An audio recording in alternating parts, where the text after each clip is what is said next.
ఆయన భారతీయ జనతా పార్టీ నాయకుడు. ఓ రకంగా సంఘ్ పరివార్ సంస్థల్లో నుంచి వచ్చినటువంటి వ్యక్తి సత్యపాల్ మాలిక్.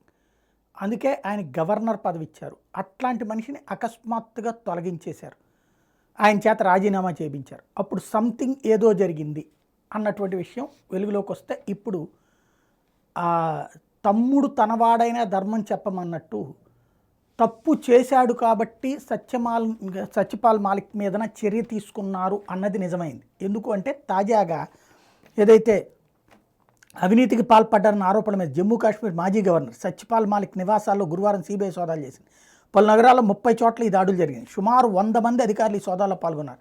ఆ కేంద్రపాలిత ప్రాంతంలో 2200 కోట్లతో చేపట్టినటువంటి కిరు జల విద్యుత్ కేంద్రం సివిల్ పనుల్లో అక్రమాలు జరిగినట్టు 2022 ఏప్రిల్లో ఆయనతో పాటు మరికొందరిపై సిబిఐ కేసు నమోదు చేసింది. అందులో భాగంగానే ఈ సోదాలు జరిగాయి. సత్యపాల్ కొద్ది రోజులుగా అనారోగ్యంతో ఆసుపత్రిలో చికిత్స పొందుతున్నారు. సిబిఐ దాడులపై ఆయన స్పందిస్తూ అనారోగ్యంతో బాధపడుతున్న సమయంలో నియంతృత్వ శక్తులు నా నివాసాల్లో దాడులు చేశాయి. సోదాల పేరుతో నా డ్రైవరు సహాయకుడిని కూడా అనవసరంగా వేధించారు. ఈ దాడులకు భయపడను, ఉద్యమం చేస్తున్న రైతులకు మద్దతుగా ఉంటాయి, ఇలాంటి చర్యలు నాకు ఆందోళన కలిగించవంటూ వ్యాఖ్యానించారు. అంటే ఇప్పుడు ఆయన అర్జెంటుగా రైతులకు మద్దతు ఇట్లాంటి కాన్సెప్టుల వైపుకి వస్తున్నాడు.